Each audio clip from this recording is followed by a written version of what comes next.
கர்த்தர் நல்லவர், அவர் கிருபை என்றும் உள்ளது. அவர் நேற்றும் இன்றும் என்றும் மாறாதவராக, உண்மையுள்ளவராக, அவர் சொன்னபடி செய்கிறவராகவே இருக்கிறார். அவருடைய அளவில்லாத கிருபை தயவு நம்மேல் அவர் பாராட்டுகிற தேவன். அவருடைய சுபாவமே கிருபை தயவு நன்மைதான். ஆகவே அதை நாம் வெளிப்பாடாக பெற்று அந்த தயவிலே அந்த நன்மையிலே அவருடைய உண்மையிலே ஒவ்வொரு நாளும் அற்புத வாழ்வை உலகத்தில் வாழ அழைக்கப்பட்டவர்கள்.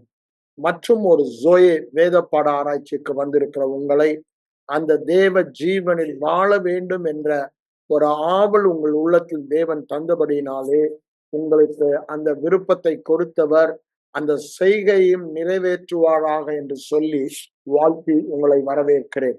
இந்த எபேசு நிருபத்தின் கருப்பொருளே என்னதான்? ஐஸ்வர்யம், ரிச்சஸ்.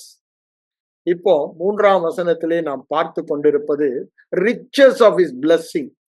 கிறிஸ்துவின் அளவற்ற ஐஸ்வர்யம், அன்லிமிட்டெட் ரிச்சஸ்.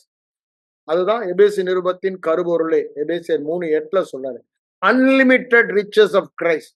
அதை சுவிசேஷமாய் அறிவிப்பதற்கு பவுலை அழைத்தார் என்று சொல்லுகிறார். பவுலை மாத்திரம் அல்ல, நம் ஒவ்வொருவரையும் அவர் கொடுத்தது. வானத்திலும் பூமியிலும் சகல அதிகாரமும் எனக்கு கொடுக்கப்பட்டிருக்கிறது, அந்த அதிகாரத்தை நான் உங்களுக்கு தருகிறேன். பிதா எனக்கு கொடுத்த அதிகாரம், அதை நான் உங்களுக்கு தருகிறேன். பிதா எனக்கு ஜீவனை கொடுத்தார், அந்த ஜீவனை நான் உங்களுக்கு கொடுக்கிறேன். ஆகவே நீங்கள் உலகத்தில் உள்ள மக்களுக்கு ஜீவனை, வெளிச்சத்தை கொடுக்க வேண்டியவர்கள். பூமி எங்கும் போய் சர்வ சிருஷ்டிக்கும் இந்த நல்ல செய்தியை சொல்லுங்கள். என்ன நல்ல செய்தி? கிறிஸ்து சிலுவையில் செய்து முடித்த கிரியைகள், அதனால் நமக்கு வந்த அளவற்ற ஐஸ்வர்யம் கிறிஸ்து சிலுவையில் செய்து முடித்தது. ஆனா வேதத்தில் பார்க்கும் பொழுது தேவனுடைய பார்வையிலே உலக தோற்றத்திற்கு முன்பே தேவன் நமக்கு ஆயத்தம் பண்ணினவைகள் என்று இங்க அவர் செய்கைகள் எல்லாம் செய்து முடித்து ஓய்ந்திருந்தார் என்று எபிரேயர் 4:3-4 வசனங்களில் நாம் வாசிக்கிறோம். அப்போ அதில் பிரவேசிக்க 11ஆம் வசனம் வரும் பொழுது அதில் பிரவேசிக்க நமக்கு என்னென்ன தேவையோ அதைதான் இங்க சொல்றாரு. உன்னதங்களிலே ஆவிக்குரிய சகல ஆசீர்வாதங்களினாலும் ஆசீர்வதித்திருக்கிறார். அதை சொல்லிட்டுதான் அர்த்த வசனத்துல என்ன சொல்றாரு? உலக தோற்றத்திற்கு. எப்ப இது நடந்தது? உலக தோற்றத்திற்கு முன்பே. இந்த ஆசீர்வாதத்தில், என்ன ஆசீர்வாதத்தில்? சகல ஆசீர்வாதத்தில், கிறிஸ்துவின் அளவற்ற ஆசீர்வாதத்தில், கிறிஸ்துவின் அளவற்ற ஆசீர்வாதத்தின் ஐஸ்வர்யத்தில் வாழ்வதற்கு நம்மை உலக தோற்றத்திற்கு முன்பே முன்னறிந்து முன்குறித்து இந்த ஜீவனை குறித்து வாக்குத்தத்தம் பண்ணினார். எப்போ? அதுவும் உலக தோற்றத்திற்கு முன்பே என்று தீத்துவுக்கு எழுதும் பொழுது 1ஆம் அதிகாரம் 3ஆம் வசனத்தில் சொல்லுவதை நாம் பார்க்கிறோம். எல்லாமே தேவன் ஆதிகாலம் முதல் ஆயத்தம் பண்ணினது, புதியவைகள் அல்ல. தேவனுடைய திட்டம் ஆதிகாலம் முதல். அதான் பவுலடிகளார் சொல்லுகிறார். எபேசு நிருபம் 1ஆம் அதிகாரம் 26-28 வசனங்களை வாசித்து பாருங்க, அதை சொல்லுவதை பார்க்கலாம். ஆதிகாலம் முதல் இது மறைவாய் இருந்தது, தீர்க்கதரிசிகளால் உரைக்கப்பட்டது. சாமுவேல் முதல் எத்தனை பேர் தீர்க்க தரிசனம் சொன்னார்களோ அத்தனை பேர்களும் இதை குறித்துத்தான் தீர்க்க தரிசனம் சொன்னார்கள். அது அவர்களுக்காக அல்ல, நமக்காக சொன்னார்கள். அது அவர்களுக்கு வெளிப்படவில்லை. அப்போஸ்தலர் 3:24 அது பேதுரு சொல்வதை பார்க்கிறோம். ஆனால் இப்பொழுது பவுலடிகளார் சொல்லுகிறார், இப்பொழுது தம்முடைய தாசனாகிய பவுலின் மூலமாக ஆவியானவர் அவைகளை வெளிப்படுத்தினார். இப்பொழுது அது ரகசியம் அல்ல, அது மறைபொருளும் அல்ல, அது ஆழத்திலும் இல்ல. இப்பொழுது அது வெளிப்படுத்தப்பட்டது. அதை வெளிப்படுத்தப்பட்டதை பவுலின் மூலமாக கிறிஸ்துவின் அளவற்ற ஆசீர்வாதத்தின் பரிபூரணத்தின் வெற்றியின் ஐஸ்வர்யத்தை நமக்கு தெரியப்படுத்த கிறிஸ்துவானவர் ஒரே வார்த்தையில முடிச்சிட்டாரு. Christ in you. கிறிஸ்துவானவர் உங்களுக்குள். அந்த ரகசியம் அதுதான் சுவிசேஷம். எந்த நாளில் நாம் மறுபடியும் பிறந்தோம்? இயேசு கிறிஸ்துவின் மரணம் உயிர்த்தெழுதலை விசுவாசித்து பிறந்தவர்கள் எல்லார் உள்ளத்திலும் அவர் பிறந்தார். நாம் அவருக்குள் பிறந்தோம், அவர் நமக்குள் பிறந்தார், நாம் இருவரும் ஒன்றாயானோம். இப்பொழுது நம்முடைய வாழ்க்கை என்ன? அவருடைய ஆசீர்வாதம் அளவற்ற ஆசீர்வாதத்தின் ஐஸ்வர்யம்தான் நம்முடைய ஆசீர்வாதத்தின் எல்லை என்று வேதம் சொல்லு. அப்படின்னா எல்லையே இல்லாத ஆசீர்வாதம். கிறிஸ்துவின் அளவு இல்லாத எல்லை இல்லாத ஐஸ்வர்ய ஆசீர்வாதத்தின் ஐஸ்வர்யம் நமக்கு சொந்தமாயிற்று. எப்பொழுது? நாம் அவரோடு இணைக்கப்பட்டபடியினால் அவருடைய உடன் வாரிசாக மாறிவிட்டோம். அவர் உடன் வாரிசு என்று சொல்லும் பொழுது அதை விவரிக்கவே முடியாது. அதை சொல்லிக்கொண்டே போகலாம், அதற்கு முடிவே இல்லை என்று சொல்லலாம். அவ்வளவு ஆசீர்வாதங்கள் அவருக்கு சொந்தமானது. அவருக்கு சொந்தமானதெல்லாம் இப்பொழுது அவரோடு இணைக்கப்பட்டு ஒரே ஆவியாய் ஆனபடியினால், அவருக்குள் நாம் இருக்கிறபடியால், அவர் நமக்குள் இருக்கிறபடியால், நாம் ஒன்றாய் இருக்கிறபடினால் அவரை பற்றிய உண்மை நம்மை பற்றிய உண்மை. இதுல எந்த சந்தேகமே இருக்க வேணாம். வல்லமை உம்முடையது என்று சொல்லும் பொழுது அதே வல்லமைதான் நம்முடையது. தேவதூஷணம் போல காணப்படலாம், ஆனா வேத வசனம் சொல்லும் சத்தியத்தை உங்களுக்கு சொல்லுகிறேன். இது மூளை அறிவு ஏற்றுக்கொள்ளாவிட்டாலும் இதை நீங்கள் கேட்க கேட்க உங்கள் ஆவி அதை ஏற்றுக்கொள்ளும். ஏன்? இது மறுபடியும் பிறந்த ஆவி. அந்த ஆவியிலே எல்லா சத்தியங்களுக்குள்ளும் வழி நடத்துகிற ஆவியானவர் வாசம் பண்ணுகிறார். ஆகவே இது சத்தியமாய் இருக்கிறபடியால் இந்த சத்தியத்துக்குள் உங்களை நடத்துவார். என்ன சத்தியம்? கிறிஸ்துவை பற்றிய உண்மை, என்னை பற்றிய உண்மை. அவருடைய ஆசீர்வாதத்திற்கு எல்லையே இல்லை. இப்படிதானே? அப்போ என்னுடைய ஆசீர்வாதம் என்ன? எல்லையில்லாத ஆசீர்வாதத்தின் ஐஸ்வர்யம் தான் எனக்கு சொந்தமானது. இதற்கு என்னுடைய தகுதியும் அவரே என்று வேத வசனம் சொல்லுகிறது. அவர் சாபமாகி நீங்களாக்கி என்னை மீட்டு கொண்டு இந்த கிறிஸ்துவின் அளவற்ற ஐஸ்வர்யத்திற்குள் என்னை வைத்து விட்டார், இணைத்து விட்டார். இந்த ஆசீர்வாதத்தின் பட்டியலை சொல்ல வேண்டுமானால் அதற்கு முடிவே இல்லை, அதற்கு எல்லையே இல்லை என்றுதான் சொல்ல வேண்டும். எல்லையே இல்லாத, முடிவே இல்லாத ஒரு நித்திய ஆசீர்வாதம் அங்க சொல்லப்பட்டது போல நமக்கு நம்முடைய ஆவியாகிய மனிதனுக்குள் கொடுக்கப்பட்டிருக்கிறது. அதுதான் இப்போ கிறிஸ்தவர்களுக்கு பிரச்சனை. ஏன்? அந்த ஆவியிலே கொடுக்கப்பட்டதை இவர்கள் ஐம்புலன் அறிவினாலே உணரவோ பார்க்கவோ தேடுகிறார்கள். அது முடியாது. ஆவி மண்டலத்தில் உள்ளதை ஆவியினால் தான் அறிய முடியும். நமக்கோ தேவன் அவைகளை தம்முடைய ஆவியினாலே வெளிப்படுத்தினார். தேவன் ஆயத்தம் பண்ணினவைகளை கண் காணவில்லை, காது மனிதர் சரீர கண்களால் முடியாது. மனதில் தோணன விசுவாசிக்க முடியாது. ஐம்புலன் உணர்வினாலே அதை நீங்கள் விசுவாசிக்க முடியாது. ஆவியினால் தான் விசுவாசிக்க முடியும். அதற்குத்தான் ஆவியாகிய வசனமும் ஆவியாகிய தேவ ஆவியானவரும் நமக்கு கொடுக்கப்பட்டிருக்கிறார்கள். தேவன் எதையுமே அவர் முதலாவது பேசுவார், பின்பு செய்வார். அவர் எல்லாவற்றையும் பேசாமல் செய்பவர் அல்ல. முதலாவது பேசுவார் தம்முடைய தீர்க்கதரிசிகள் மூலமாக, பின்பு அது நிறைவேறுதலை நாம் பார்ப்போம். எல்லா காரியங்கள் மேசியாவை குறித்து சாமுவேல் முதல் எத்தனை பேர் தீர்க்க தரிசனம் சொன்னார்களோ அத்தனை பேர்களும் இந்த குறித்து, எதை குறித்து? அந்த மேசியா வருவதன் மூலமாக நம்முடைய வாழ்க்கையிலே இந்த அளவற்ற ஐஸ்வர்யத்தை நாம் அனுபவிப்போம் என்பதை தீர்க்க தரிசனமாய் கூறினார்கள். பழைய உடன்படிக்கையிலே அவைகள் நிழலா இருந்தது. நான் திரும்ப திரும்ப அங்க நான் போவதற்கு காரணம் என்னங்க, அந்த நிழலில் இருந்து நிஜத்தை எடுக்கிறோம். இதுதான் புதிய உடன்படிக்கையின் உபதேசத்தில் நம்முடைய வேலை. ஊழியர்களாகிய நாம் பழைய ஏற்பாட்டை படிக்கும் பொழுது அது நிழல்தான். ஆனால் இந்த புதிய உடன்படிக்கையின் நிஜத்தின் நிழலில் இருந்து நிஜத்தை நாம் பார்க்கிறோம். நிழலே இப்படி இருக்குமானால் நிஜம் எவ்வளவா இருக்கும் என்று பார்க்கிறோம். நிழலை பார்க்கும் பொழுதெல்லாம் அதனுடைய நிஜத்தை நாம் கற்பனை செய்து பார்க்கிறோம். நிழலுடைய மகிமையை பார்க்கிறோம் பழைய உடன்படிக்கையிலே. புதிய உடன்படிக்கையிலே அது நிஜமாக மகிமையின் நம்பிக்கையாக, விசுவாசத்தின் மகிமையாக நமக்குள்ளேயே வந்துவிட்டது. நமக்குள்ளேயே அந்த நிழல் இப்பொழுது நிஜமாக நமக்குள் இருக்கிறது.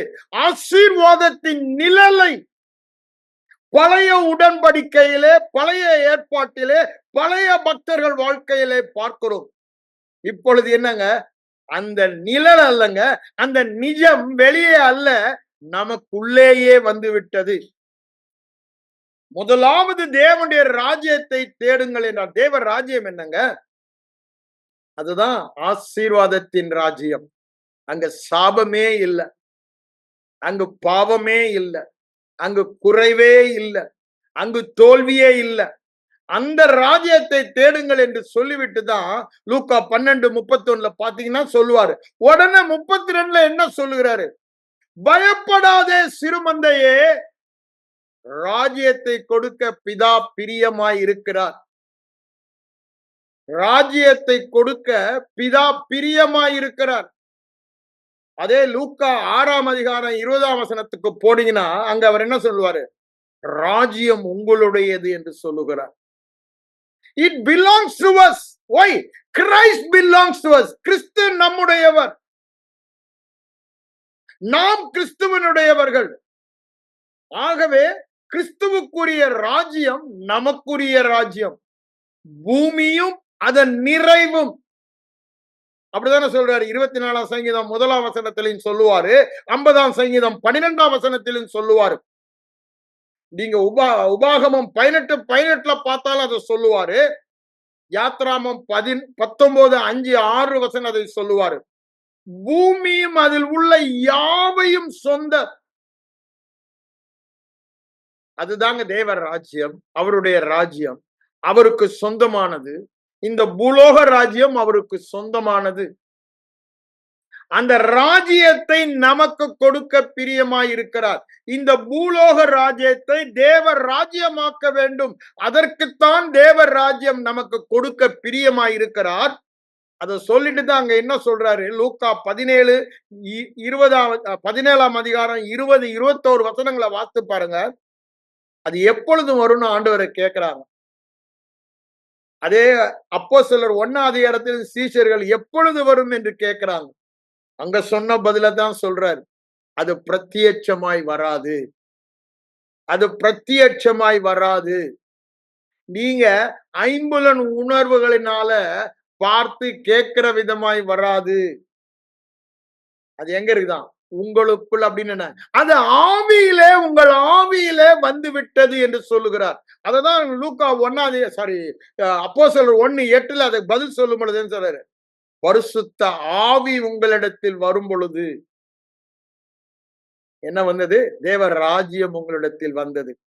பரிசுத்த ஆவி உங்களிடத்தில் வரும் பொழுது நீங்கள் பலன் அல்ல, வல்லமையை பெற்று, இங்கிலீஷ்ல பவர் தான் சொல்றாரு, வல்லமையை பெற்று அந்த ராஜ்யத்திற்கும் அந்த ராஜாவிற்கும் சாட்சிகளாய், அற்புதங்களாக, அடையாள போர்டாக இருப்பீர்கள். அவர்களை காண்பிக்கும், ராஜ்யத்தை காண்பிக்கும், ராஜாவை காண்பிக்கும் அடையாளங்களாய் இருக்க இந்த ராஜ்யமாகிய ஆவியானவர் வரும் பொழுது அது உங்களுக்குள் வந்தது என்று சொல்லுகிறார்.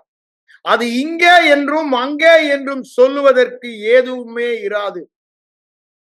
அது எங்க இருக்கிறது? அதேதான் ஆவி மண்டலத்திலே தேவர் ராஜ்யம் புசிப்பும் குடிப்பும் அல்ல. அது வார்த்தையிலே இல்ல, தேவ வல்லமையில் இருக்கிறது. அத சொல்றது பாருங்க. எங்க அங்க 14 ரோமர் 14:20 வரும்போது என்ன சொல்லுகிறாரு? சமாதானமும் அதான சொல்றாரு. அ நீதியும் சமாதானமும் பரிசுத்த ஆவியினால் உண்டாகும் சந்தோஷம். இந்த ஆவியானவர் வந்தபடியினாலே அவருடைய நீதியை நான் பெற்றேன், அவருடைய சமாதானத்தை பெற்றேன், அவருடைய நித்திய சந்தோஷத்தை பெற்றேன். ஏன்? எல்லாமே அவர் வந்ததினால. அதுதான் அங்க 14 அதிகாரத்துல சொல்றாரு யோவான் 14. நான் போய் ஒரு ஸ்தலத்தை ஆயத்தம் பண்ணி உங்களை திரும்பவுமாய் வந்து என்னோடு சேர்த்துக் கொள்ளுவேன் என்றார். அதுதான் 1 கொரிந்தியர் 16:17 சொல்லுகிறார். அவரோடு இசைந்திருக்கிறவன் ஒரே ஆவியாய் இருக்கிறான். அப்போ இந்த வேதம் முழுவதுமாக நீங்க பார்த்தீங்கன்னா ஒரு சத்தியம் தெளிவாய் நமக்கு சொல்லப்படுகிறது. என்னை குறித்து, உங்களை குறித்து இந்த வேதத்தில் எழுதப்பட்டிருப்பதை சொல்லுகிறது. ஆண்டவர் சொல்றாரு யோவான் 5ஆம் அதிகாரத்துல, வேத வசனங்களை ஆராய்ந்து பாருங்கள், அவைகளால் உங்களுக்கு நித்திய ஜீவன் உண்டு என்று விசுவாசிக்கிறீர்களே. யாருக்கு? யூத ரபிகளுக்கு சொல்லுகிறார். என்னை குறித்து எழுதி இருக்கிறது என்று சொல்லுகிறார். இன்னைக்கு நீங்களும் நானும் ஏன் அவரோடு இணைக்கப்பட்டவங்க, கிறிஸ்துவுக்குள்ள இருக்கோங்க. இந்த வேத வசனங்கள் என்னையும் உங்களையும் குறித்து எழுதி இருக்கிறது.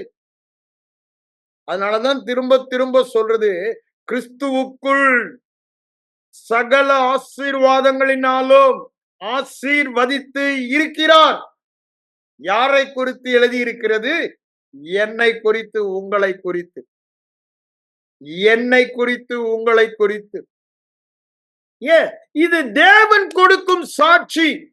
எந்த ஒரு மனுஷனும் இவன் ஆசீர்வதிக்கப்பட்டவன் என்று எந்த மனுஷனும் சொல்ல தேவையில்லையே. எந்த மனுஷனும் பொய்யன், தேவன் ஒருவரே சத்தியபரர். ரோமர் 3:4 சொல்லுவதை பார்க்கிறோம். அந்த சத்தியபரர் சொல்லுகிற சாட்சி என்ன?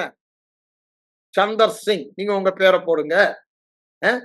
வில்லியம்ஸ், தேவதாஸ், ஸ்டெல்லா அப்படின்னு சொல்லி உங்க பேரை போடுங்க, ஏப்ரஹாம் போடுங்க. என்ன சொல்றாரு? நீங்கள் என்ன பண்ணிருக்கீங்களா? சகல ஆசீர்வாதங்களினாலும் ஆசீர்வதிக்கப்பட்டவர்கள். ஏன்? கிறிஸ்துவுக்குள் இருக்கிறபடினால் கிறிஸ்துவின் சகல ஆசீர்வாதங்களினாலும் ஆசீர்வதிக்கப்பட்டவர்கள் என்று சொல்லுகிறது. அப்படின்னா என்னங்க? என் வாழ்க்கையிலே ஆசீர்வாதமே இல்லாத ஒரு இடம் என்று ஒன்றுமே இல்லை என்று சொல்லுகிறார். கொஞ்சம் அதை இமேஜின் பண்ணி பாருங்க. என் வாழ்க்கையில எல்லா பகுதியிலும் ஆசீர்வாதம். அதை நெகட்டிவ்ல நான் சொல்றேன் பாருங்க. என் வாழ்க்கையிலே ஆசீர்வாதம் இல்லை என்று சொல்லுகிறதற்கு ஒரு இடம் கூட இல்லை. ஏங்க? உலகத்தின் கடைசி பரியந்தம் நான் உங்களோடு இருப்பேன், உங்களை விட்டு விலகுவதும் இல்லை, உங்களை கைவிடுவதும் இல்லை, நாங்கள் வந்து உங்களில் வாசம் பண்ணுவோம் என்று சொன்னார். அப்போ அவர் இருப்பார் என்றால் எப்போ? எல்லா நாட்களிலும். நீ உயிரோடு இருக்கும் நாளெல்லாம் ஒருவனும் உன்னை எதிர்த்து நிற்பதில்லை, ஒன்றும் உன்னை சேதப்படுத்துவதில்லை. என்ன காரணம்? அவர் என்னோடு இல்லாத இடம் என்று ஒன்றுமே இல்லை. கொஞ்சம் யோசித்து பாருங்க. அவர் என்னோடு இல்லாத இடம் என்று ஒரு இடமும் இல்லை. அது ஆரோக்கியமாய் இருக்கலாம், அது செழிப்பாய் இருக்கலாம், அது பரிசுத்தமாய் இருக்கலாம், அது நீதியாய் இருக்கலாம், அது வெற்றியாய் இருக்கலாம், அடுத்து விருத்தியடை எந்த பகுதியாய் இருந்தாலும் அவர் என்னோடு இல்லை என்று சொல்லுகிறதற்கு ஒரு இடமும் இல்லை. உலகத்தின் கடைசி பரியந்தம் சகல நாட்களிலும் எந்த பிசாசுங்க அவருக்கு எதிர்த்து நிற்க முடியும்? அதனால்தான் சொல்றாரு, ஒன்றும் உன்னை சேதப்படுத்துவதில்லை. ஒன்றும் என்றால் ஒன்றும், ஒன்றும் உங்களை சேதப்படுத்துவதில்லை. அவர் இல்லாத இடமே இல்லை. நானும் அவரும் இணைந்து இல்லாத இடம், அவ்வளவாக இணைக்கப்பட்டு விட்டோம். நானும் அவரும் இணைந்து இல்லாத இடமே இல்லை. என் வாழ்க்கையில அவர் இல்லாத இடமே இல்லை. 24/7 whether I feel it, நான் உணர்கிறனோ இல்லையோ, அவருடைய வார்த்தையை சார்ந்து நாம் விசுவாசிப்பதெல்லாம் அவர் வார்த்தையில் உண்மையுள்ளவர், உங்களை விட்டு விலகுவதும் இல்லை, கைவிடுவதும் இல்லை. அதனாலதான் எபிரேய ஆக்கியன் என்ன சொல்றாரு பாருங்க, எபிரேயர் 13:6 அதை சொல்லும் பொழுது, அவர் சொல்லி இருக்கிறபடினால் கர்த்தர் எனக்கு சகாயர், மனுஷன் எனக்கு என்ன செய்வான்?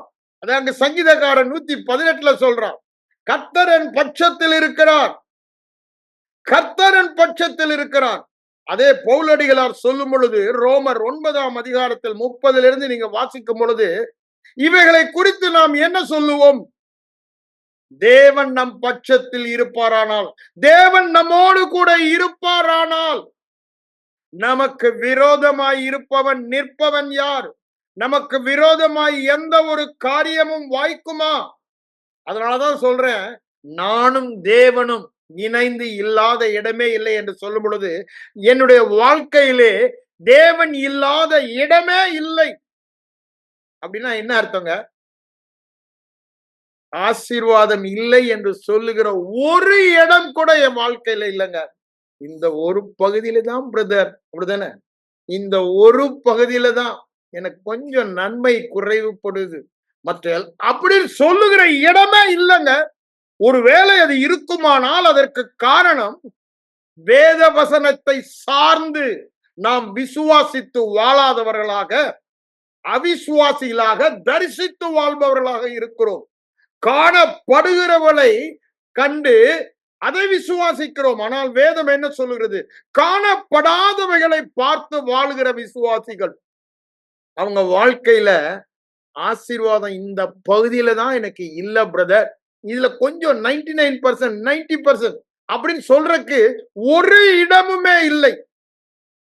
இத கொஞ்சம் நல்ல ஆழமா யோசித்து பாருங்க. நான் கேட்ட ஜபத்துக்கு இந்த ஒரு ஜபம் தான் ஆண்டவர் எனக்கு இன்னும் பதில் இல்லவே இல்லை. ஏன்? அவர் எந்த நாளும் என்னோடு கூட இருக்கிறபடியினால் என்னுடைய எல்லா ஜபத்துக்கும், ஏன் அது அவரும் நானும் இணைந்து ஏறெடுக்கிற ஜபம். எப்பொழுதும் என் ஜபத்திற்கு பதில் கொடுக்கிறீர், நான் பேசுகிற வார்த்தை எப்பொழுதும் செவி கொடுக்கிறீர்.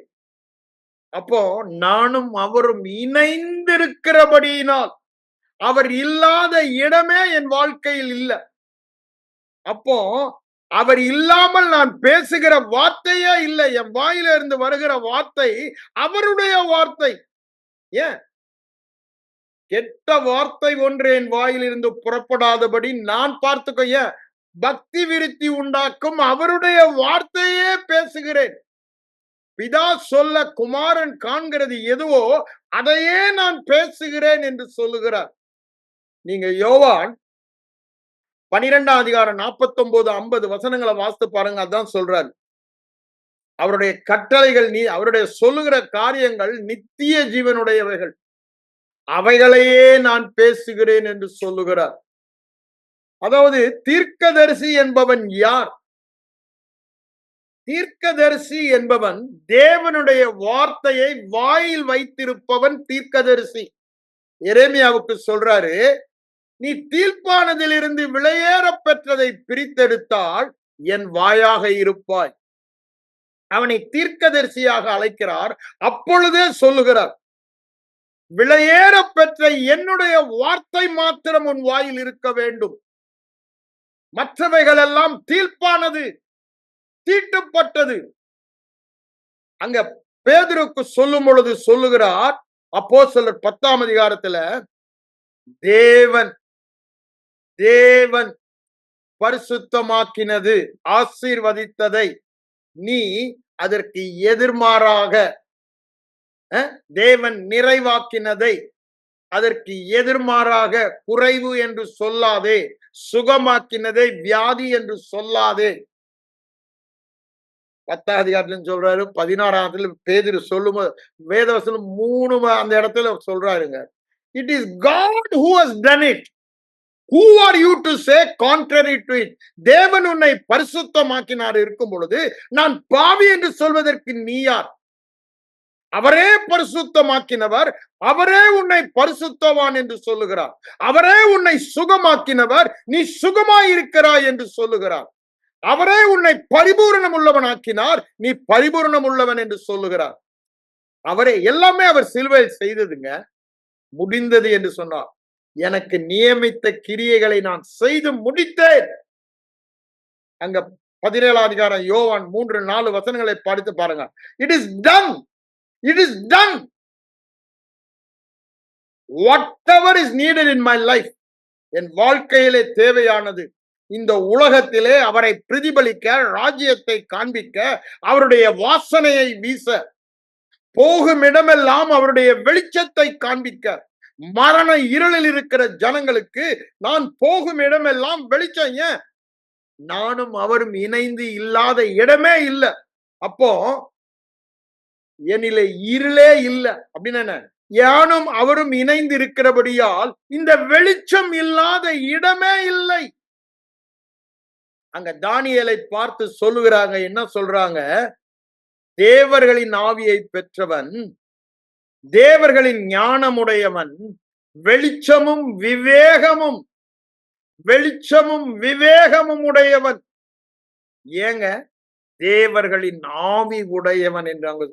பழைய உடன்படிக்கை நிழலிலே சொல்லப்பட்டதுங்க.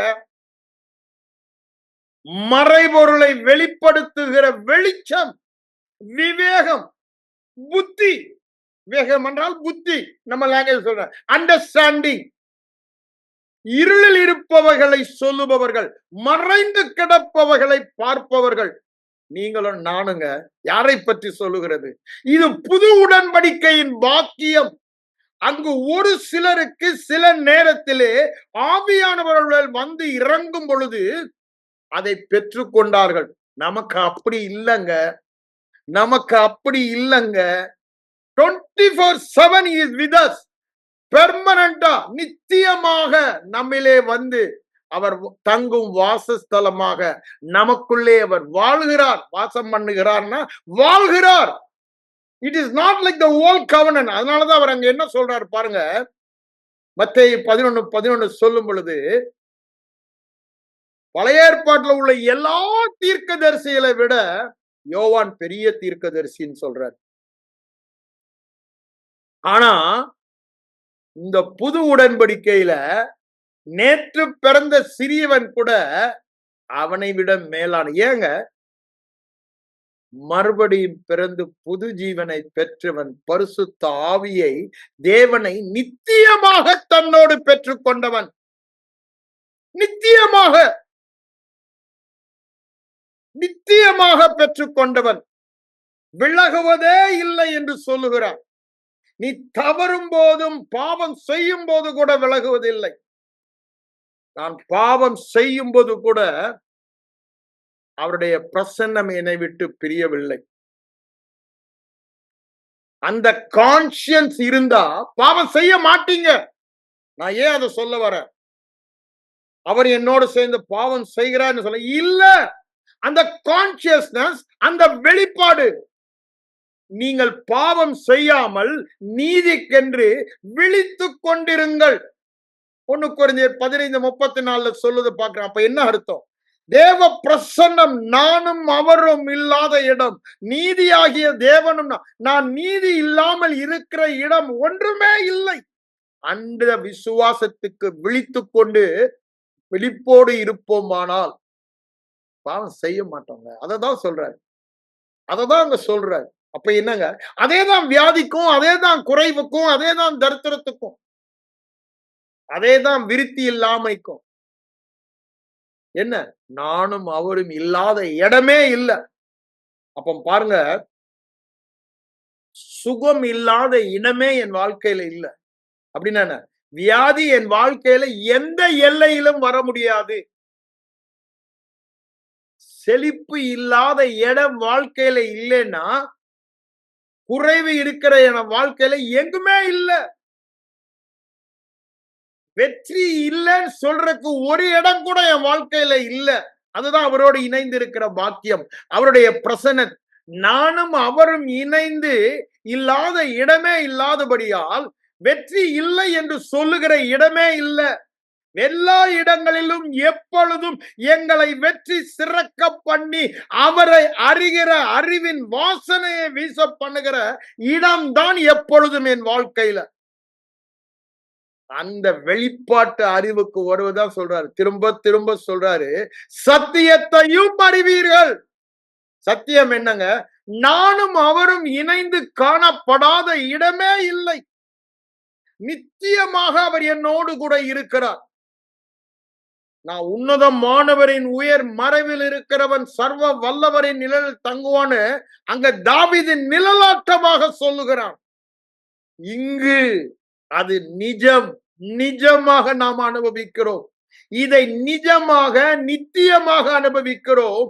ஒரே பலியினாலே, சிலுவை பரிகாரத்தாலே, சிலுவையில் தேவன் ஆயத்தம் பண்ணினது.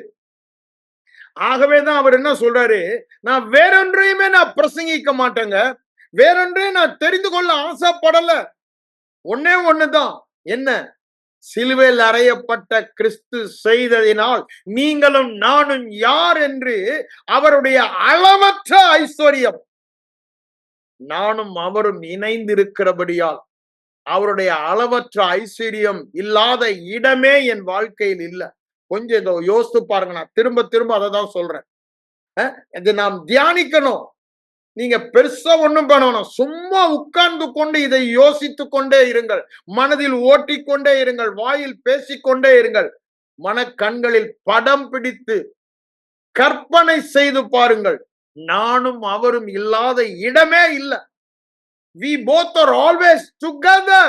It is the truth. தேவன் சொல்லுவது சத்தியம், சத்தியம், சத்தியம். அப்போ நானும் ஆசீர்வாதமும் இல்லாத இடமே இல்லை. அப்போ என் வாழ்க்கையில எந்த பகுதியிலாவது ஆசீர்வாத குறைவு இருக்கும். அதை தாங்க சொல்றாரு. கிறிஸ்துவுக்குள் என்ற சத்தியம் அதை தான் சொல்லுகிறது. கிறிஸ்துவுக்குள் என்றால் அவரும் நானும் இணைக்கப்பட்டு விட்டோம். நான் எங்கு சென்றாலும், எந்த இடத்தில் இருந்தாலும், யோசேப்பு அங்க குழியில இருந்தான், கூடவே இருந்தார். அங்க போத்திப்பார் வீட்டிலே அடிமையாக, வேலைக்காரனாக, உரிமை இல்லாதவனாக, எந்த உரிமையும் கிடையாது, காசு கொடுத்து வாங்கியாச்சு. என்ன செய்தாலும் எதிர்த்து ஒரு வார்த்தை கேட்க முடியாது. 100% ஸ்லேவ். அந்த நிலையில் இருந்தாலும் ஒருவர் கூட இருந்தார், அவனோடு இருந்தார். 39ஆம் அதிகாரம் ஆதியாகமம் அப்படிதான் சொல்லுது. தேவன் அவனோடு கூட இருந்தார். அவன் செய்தது எல்லாம் வாய்த்தது. அப்படின்னா என்ன? Everything was a success, success, success. No defeat. நானும் தேவனும் இணைந்து இருக்கிறபடியால் தோல்வியே இல்லை என்ற இடத்திலே நாம் இருக்கிறோம். தோல்வி உண்டு என்று சொல்லுகிற ஒரு இடம் கூட என் வாழ்க்கையில இல்லை. மனம் மறுரூபமாக வேண்டுங்க. இதை வாயில் சொல்லி சொல்லி சொல்லி வியாதி உண்டு என்று சொல்லுகிற ஒரு இடம் கூட என் வாழ்க்கையில் இல்லை. ஒரு அற்புத இடத்திலே இருக்கிறோம். நாம் வந்து சேர்ந்த இடம் அப்படித்தானே? நான் வந்து உங்களை சேர்த்துக் கொள்ளுவேன், நான் இருக்கும் இடத்தில் நீங்களும் இருக்கும்படி, நான் பிதாவிலும் பிதா என்னிலும் நீங்கள் என்னிலும் நாங்கள் உங்களிலும் இருப்போம் என்று சொல்லுகிறாரே. அங்க யோவான் 14:10 தன்னை குறித்து சொன்னவர் 20 நம்மை குறித்து சொல்லுகிறார். ஆகவே நீங்கள் அவரை அறிவீர்கள், அவரை காண்பீர்கள், அவரிலே பிழைப்பீர்கள் என்று சொல்லுகிறார். எப்பொழுது? இந்த வெளிப்பாட்டு அறிவு. என்ன வெளிப்பாடு? நானும் அவரும் இல்லாத இடமே உலகத்தில் ஒன்றுமே இல்லை. நானும் அவரும் இல்லாத இடம் என் வாழ்க்கையில் எங்குமே இல்லை. Joseph was always conscious in the shadow. அந்த நிழலாட்டமான வாழ்க்கையிலே யோசேப்பு அந்த நினைவோடு, அந்த வெளிப்பாடோடு, விழிப்போடு இருந்தானால், நீங்களும் நானும் ஆவியானவரை 24/7 பெற்றவர்கள். அந்த வெளிப்பாடோடு, அந்த வெளிச்சத்தோடு தேவர்களின் ஆவியை பெற்றவர்கள் இருக்க முடியுங்க. நாம் அந்த தேவன் ஆவியை பெற்றபடினால்தான் தேவர்கள் என்று சொல்லப்படுகிறோம். ஏன்? நானும் அவரும் பிரிக்க முடிந்த இடமே இல்லைங்க. இடமே இல்லை. அவர் என் வாழ்க்கையில் இல்லாத இடமே இல்லை. ஆனா எல்லாவற்றிற்கும் நாம் செய்ய வேண்டிய காரியம் தான் நான் என்ன சொன்னேன், நாம் இவைகளை தெரிந்தெடுத்து தேவன் என்ன சொல்லுகிறாரோ அவைகளை தெரிந்தெடுத்து கிறிஸ்துவுக்குள் இருக்கிறபடியால் நான் யார் என்று வேதத்தில் சொல்லப்பட்ட வார்த்தைகளை எல்லாம், இப்ப ஒரு வார்த்தை தான் நம்ம எடுத்தோம். கிறிஸ்துவுக்குள் சகல, அந்த சகலத்தை தான் பார்த்துக்கிட்டு இருக்கோம். ஆசீர்வாதங்களினாலும் நம்மை ஆசீர்வதித்து இருக்கிறார். கிறிஸ்துவுக்குள் எப்போ? உலக தோற்றத்திற்கு முன்பே. அப்படின்னா என்ன அர்த்தம்? நீ செய்யற நல்லது பொல்லாததை சார்ந்ததே அல்ல. நீ பிறக்கவே இல்லை, உலகமே தோன்றல, அதுக்கு முன்னாடியே இந்த ஆசீர்வாதத்துக்குள் எங்களையும் உங்களையும் வைத்து விட்டார். எவ்வளவு பெரிய பாக்கியங்க! இத கொஞ்சம் இமேஜின் பண்ணி பாருங்க, கற்பனை செய்து பாருங்க. இந்த வேத வசனம் சொல்லுவதெல்லாம் நாம் படம் பிடித்து பார்ப்பதற்கு தான். இந்த வேத வசனம் சொல்லுவதெல்லாம் நம்மை குறித்து சொல்லுகிறபடினாலே அதை நம்முடைய வாயில பேசி இருதயத்திலே வைப்பதற்கு தான்.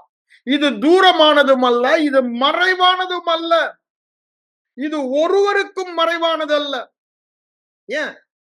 அந்த பகுதியில் வெளிச்சத்தை கொடுக்க ஆவியானவரும் இருக்கிறார். இவைகள் எழுதப்பட்டு நம்முடைய கரத்திலே கொடுக்கப்பட்டது. வேதத்தின் மகத்துவங்களை அவர்களுக்கு எழுதி கொடுத்தேன். அந்நிய காரியமா நினைக்காதீங்க. அது உங்களை குறித்து, யாரோ குறித்து நினைக்காதீங்க. அது இயேசு கிறிஸ்துவை குறித்து எழுதியிருக்கிறது நினைக்காதீங்க. அப்படிதானே? அது என்னை குறித்து, உங்களை குறித்து. அவரோடு நாம் இணைக்கப்பட்டவர்கள். அவரை பற்றிய உண்மை என்னை பற்றிய உண்மை. அவருக்கு நடந்ததெல்லாம் எனக்கும் நடந்து முடிந்து விட்டது. என் பழைய மனுஷன் மரித்து விட்டான். பழைய சுபாவம் எனக்கு இல்லை. பாவத்தின் எல்லைக்கு மரித்து நீதியின் எல்லைக்கு மாற்றப்பட்டவன். தோல்வியின் எல்லைக்கு மரித்து வெற்றியின் எல்லைக்கு மாற்றப்பட்டவன். தோல்வியின் எல்லையிலேயே நான் இல்லை. சாபத்தின் எல்லையிலேயே நான் இல்லை. குறைவின் எல்லையிலேயே நான் இல்லை. நான் இருக்கிற ராஜ்யம் பரிபூரணத்தின் ராஜ்யம். ஆனா நமக்கு இதை குறித்த வெளிப்பாடு இல்லை. நம்ம வேதத்திலையும் பார்க்கிறோம். வேதம் அமர்ந்தது, என் ஜனங்கள் இந்த வெளிப்பாட்டு அறிவு. இன்னைக்கு சொன்ன ஆண்டவர் என்ன சொல்லுவாரு? கிறிஸ்துவுக்குள் தாங்கள் யார், தங்களுக்கு என்ன கொடுக்கப்பட்டிருக்கிறது, தேவன் அவர்களை எவ்வாறு பார்க்கிறார், அவ்வாறு பார்க்க தவறுவதே நம்முடைய தோல்விகளுக்கெல்லாம் காரணம் என்று சொல்லுகிறார். சிறையிருப்புக்கெல்லாம் அதுதான் காரணம் என்று சொல்லுகிறார். நம்முடைய அழிவுக்கெல்லாம் அதுதான் காரணம் என்று சொல்லுகிறார். சத்தியத்தையும் அறிவீர்கள். அறிந்த சத்தியம், இது வெளிப்பாடாய் அறிந்த சத்தியம். நானும் கிறிஸ்துவும் இல்லாத இடமே இல்லை என்ற வெளிப்பாடோடு. இந்த வெளிப்பாடு எப்பங்க வரும்? வாயில பேசி இருதயத்தை நிரப்பும் பொழுது ஆவியானவர் வெளிப்பாடு கொடுக்கிறார். அதுதான் விசுவாசம். வெளிப்பாட்டு அறிவுதான் விசுவாசம். அதுதான் அந்த வார்த்தை சொல்லும் காரியத்தை நிறைவேற்றும். சகல ஆசீர்வாதங்களினாலும் ஆசீர்வதித்திருக்கிறார். அது என் வாழ்க்கையில வெளிப்படுத்த அந்த வல்லமை அந்த வார்த்தையிலே இருக்கிறது. The potential, the ability to manifest what the word says, it is in the word itself. உலகத்தை சிருஷ்டித்த வார்த்தை, உலகத்தை தாங்குகிற வல்லமையுள்ள வார்த்தை. அந்த வார்த்தையின் மகத்துவத்தை அறிந்தோமானால் இரவும் பகலும் தியானம் என்பது நம்முடைய இருதயத்தின் இஷ்டம், விருப்பம், விருப்பமாயிருந்து டிசையர். அதை அறியாதபடினாலதான் நமக்கு அந்த டிசைர் இல்ல. அந்த டிசையர் இல்லாதபடினாலதான் தியானம் இல்ல, அந்த வெளிப்பாட்டு அறிவு இல்ல, அந்த வெளிச்சம் இல்ல, விசுவாசம் இல்ல, நம்முடைய வாழ்க்கையில வெளிப்படல. எல்லாமே அந்த வார்த்தையிலே இருக்கிறது. தேவன் எப்பொழுதுமே தான் செய்பவர்களை வார்த்தையின் மூலமாக தான் அனுப்புகிறார். அவர் வார்த்தையில் பேசி பேசினதை செய்பவர். பேசாமல் எந்த காரியமும் செய்ததாக வேதத்தில் இல்லை. ஆதியாகமம் 1 அதிகாரத்தில் அதைத்தான் பார்க்கிறோம். இருளை பார்த்தார், வெளிச்சம் என பேசினார், வெளிச்சம் வந்தது. அவர் பேசிதான் செய்தார்.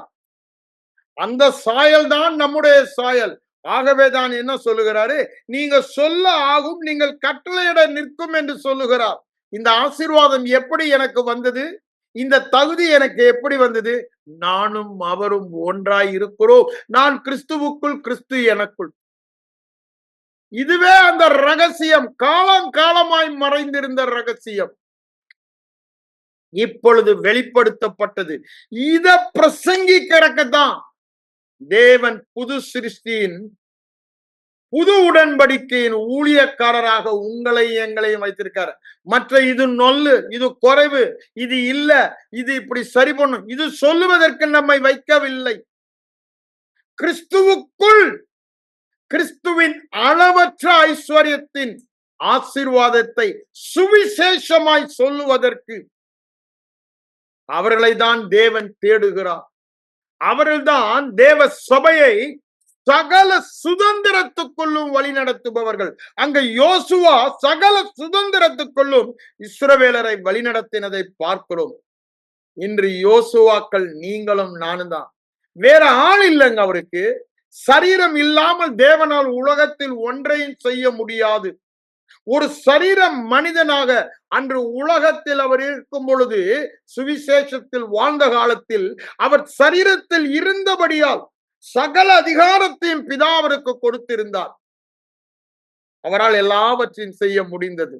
இன்றைக்கு நமக்குள்ளே நாம் அவர் சரீரமாய் இருக்கிறபடியால் சகலவற்றையும், உங்களால் கூடாதது என்று ஒன்றுமில்லை, தேவனால் கூடாதது ஒன்றுண்டோ? ஆபிரகாமை பார்த்து கேட்கிறாரு, எரேமியாவை பார்த்து கேட்கிறாரு. ஆதியாகமம் 18 பார்க்கிறோம், எரேமியா 33 பார்க்கிறோம். இன்னைக்கு நம்மை பார்த்து உங்களால் கூடாதது ஒன்றுமில்லை என்று சொல்லுகிறாரே, எப்படிங்க சொல்றாரு? நானும் அவரும் இல்லாத இடமே இல்லை, நானும் அவரும் இணைந்து காணப்படாத இடமே இல்லை. அப்படின்னா என்ன அர்த்தம்? என்னால கூடாதது என்று சொல்லுகிற ஒன்று கூட இல்லைன்றாரு. அததான் அங்க சொல்றாரு மார்க்கு 9:23. நீ விசுவாசிக்க கூடுமானால் எல்லாம் ஆகும். சிம்பிள். உனக்கு இந்த வெளிப்பாடு இருக்குமானால் நானும் அவரும் இணைந்து இல்லாத இடமே இல்லை. யோசேப்புக்கு அந்த வெளிப்பாடு இருந்துச்சுங்க. அதனாலதானங்க போத்திபார் மனைவி இழுக்கிறா. ஆனா தேவனுக்கு விரோதமாக நானும் அவரும் இணைந்து இருக்கிறோம். அவரு கண் பார்வைக்கு மறைவாக நான் எங்கே போவேன்? சங்கீதக்காரன் சங்கீதத்துல சொல்றான், நான் எங்குமே போக முடியாது. பழைய உடன்படிக்கையில் நிழலில் இருந்தவர்கள் பற்ற வெளிப்பாடு அவர்களை அவ்வளவாய் உயர்த்தது. தாவீதை உயர்த்தினது. பாடுகள் உள்ள மனிதன், குறைவு உள்ள மனிதன், பாவம் உள்ள மனிதன் தாவீது. அவனை அவ்வளவாய் உயர்த்தி இயேசு கிறிஸ்துவின் சந்ததி அவனில் வந்தது என்று தாவீது, அவருடைய சந்ததியில் இயேசு வந்தார் என்று சொல்லத்தக்கதான ஒரு மாபெரும் பாக்கியத்தை அவனுக்கு. என்னங்க இந்த வெளிப்பாடு? அவரோடு கூட உம்முடைய சமூகத்தில் நித்திய பேரானந்தம். In his presence there is fullness of joy. அனுபவிய. நானும் அவரும் இல்லாத ஒரு இடத்துல யோசேப்பு மாதிரி இல்ல, தவறக்கூட மனிதன் என்பதை அங்கு அவர் காண்பிக்கிறார். அதோடைய பலாபலன்களை அவன் அனுபவித்ததையும் வேதத்துல பார்க்கிறோம். அந்த பத்சேபால் சங்கதி தவிர மற்ற எல்லா இடங்களிலும் அவனை பற்றி வாசித்து பாருங்க. There are so many opportunities for him to kill his enemy who was trying to kill him. தன்னை கொலை செய்ய தொடர்ந்து வேட்டை நாயை போல அவன் வேட்டையாடுகிற காலத்திலே அவன் தன் கையிலே ஒப்பு கொடுக்கப்பட்ட போதும் அவனை கொலை செய்யவில்லை. ஏன்? தேவனும் நானும் இல்லாத இடமே இல்லை. நான் எங்க போனாலும் நீங்க என் கூட இருக்கீங்க, நான் எங்க மறைந்தாலும் நீங்க. அந்த கான்சியன்ஸ், அந்த அவேர்னஸ், அந்த வெளிப்பாடு, அந்த உணர்வு வேத வசனத்தால் இருதயம் நிரப்பப்பட்டபடியால் தியானத்தில் அது அவனோடு ஒன்றாகி விட்டபடியால் அவன் இரவும் பகலும் தியானம் பண்ணுகிற புருஷன். யோசேப்பை குறித்து அவ்வாறு சொல்லாவிட்டாலும் அது நாம் புரிந்து கொள்ள முடியும். காணப்படுகிற காரியங்கள் காணப்படாதவைகளை குறித்து சொல்லுகிறது என்று ரோமர் 1:20 சொல்றாரு. அது யோசேப்பை குறித்து நாம் புரிந்து கொள்ள முடியும். அவன் வாழ்க்கையில தியானித்தான் சொல்லப்படல. You see the result. குழியில இருக்கான், போத்திபார் வீட்டுல அடிமை, உரிமையே இல்லாதவனாக விற்கப்பட்டவன், சிறைச்சாலையில் போடப்பட்டவன். ஆனா இந்த கான்சியஸ்னஸ், இந்த கான்சியஸ்னஸ், இந்த அவேர்னஸ், இந்த விழிப்பு, நானும் தேவனும் இல்லாத இடமே இல்லை, அவனை உயர்த்தி சென்றது. தானியேலை உயர்த்தி சென்றது. தானியேலுக்கு அந்த உணர்வு. அவன் என்ன சொல்றான்? தானியேல் அதே சொல்றான், எனக்கு ஒன்றும் பெரியது ஒண்ணு இல்லைங்க, ஆனா மறைபொருளை வெளிப்படுத்துகிறவர் தேவன், அவர் எனக்கு வெளிப்படுத்தினார்னா சொல்லிடுவார். அவன் ஜெபிக்கிறான், ஆண்டவர் இரவில் அவனுக்கு தரிசனத்தில் எல்லாவற்றையும் வெளிப்படுத்துகிறார். நேபுகாத் நேச்சத்தை சொல்றான். அப்பதான் இதெல்லாம் சொல்றாங்க, தேவர்களின் ஆவியை பெற்றவர். அததான் பெல்ஷாத்சார் மனைவி சொல்றான். 4 இது 2 சொல்றாரு, 2:23 அங்க 4:11 12:14 வாசித்து பாருங்க. பெல்ஷாத்சார் மனைவி சொல்லுவதையும் பெல்ஷாத்சார் சொல்லுவதையும் பார்க்கணும். தேவர்கள் ஆவி, தேவ ஞானம் அப்படின்னா என்ன? If you have the spirit of God, you have the wisdom of God. If you have the spirit of God, you have the faith of God. Whatever is true about the spirit of God is true about you. அதான் சொல்றான், we have the spirit of faith. Why? We have the spirit of God. We have the spirit of love because we have the spirit of love. எல்லாமே அதுல தாங்க அடங்கி இருக்கு. எல்லாமே அதை பிரிக்கவே முடியாது. அதனாலதான் பவுலடிகளார் என்ன சொல்றாரு? இவைகள் எல்லாவற்றிலும், இவைகள் எல்லாவற்றிலும், ரோமர் 8:37 சொல்றாரு, நாங்கள் முற்றும் முடிய ஜெய என்னை அவரை விட்டு, அங்க படிச்சு பாருங்க, பிரிக்க அன்பு என்றுதான். அப்படின்னா என்ன? என்னை அவரை விட்டு பிரிக்கவே முடியாது. அந்த அன்பு இல்லாத இடமே என் வாழ்க்கையில் இல்ல. தேவன் என்னில் அன்பு கூறுவார் என்ற நினைவு இல்லாத இடமே இல்லை. எப்பொழுதும் என் நினைவெல்லாம் தேவன் என்னில் அன்பு கூறுகிறார். என்னில் அன்பு கூறுகிறவராலே நான் முற்றும் முடிய ஜெயம் கொள்ளுகிறவன். கொஞ்சம் யோசித்து பாருங்க. இதுதாங்க கிறிஸ்தவ வாழ்க்கை, மதம் அல்ல. You must do this, you should not do it. It is religion. We are not in the religion. We are in the relationship of one with Christ. Christian என்பவர்கள் கிறிஸ்துவோடு இணைக்கப்பட்டவர்கள், ஒன்றாயிருப்பவர்கள், அவருடைய வாசனையை வீசுபய அந்த சிந்தனையிலே இருப்பவர்கள். ஆவியின் சிந்தை ஜீவனும் சமாதானமுமா. அப்படின்னா என்ன அர்த்தங்க? It's life, it's life. There is no death in it. Life என்றால் என்ன? எல்லா நன்மையான காரியங்கள், ஆல் குட் திங்ஸ். டெத் என்ன? எல்லா ஈவில் பேட் திங்ஸ் அங்கு இல்லவே இல்லை. ஏங்க? ஏன்? என் நினைவெல்லாம், என் நினைவெல்லாம் நானும் அவரும் ஒன்றாய் இருக்கிறோம். கிறிஸ்து வேத வசனம், அந்த வேத வசனத்தை சொல்லுகிறதை அப்படியே எடுத்து என் எண்ணங்களை மாற்றி அப்படியே நினைக்கிறேன். I am always with him. நானும் அவரும் ஒன்றாய் இருக்கிறோம். அந்த நினைவோடு இருக்கனால்தான் அவர் என்ன சொல்றாரு? எங்களை பிரிப்பவன் யார்? Which can separate us? Nothing on the earth can separate us. It's a bondage. To become one with God is done by God himself. No force on earth can separate it. பிரிக்கிறதுக்கு ஒரு வல்லமை நீ பறக்கவும் போறதில்லை, இதுவரை இருந்ததும் இல்லை. அவ்வளவாக நம்மோடு அவரை பாண்ட் பண்ணிட்டாரு, இணைத்து விட்டார். We are bonded together with him forever, forever, forever by one sacrifice on the cross. என்னை பிரிக்கவே முடியாது. அப்போ அதனாலதான் எனக்கு தோல்வியே இல்லை. முற்றும் முடிய ஜெயம் கொள்கிறேன். எல்லா பகுதியிலும் வெற்றிய, எல்லா பகுதியிலும் வெற்றி பெற்றவரும் நானும் ஒன்றாய் இருக்கிறோம். எல்லா பகுதியிலும் பரிபூர்ணம் உள்ளவரோடு நானும் ஒன்றாய் இருக்கிறேன். எல்லா பகுதியிலும் நீதியும் பரிசுத்தமும் ஆசீர்வாதம் உள்ளவரோடு நான் ஒன்றாய் இருக்கிறேன்.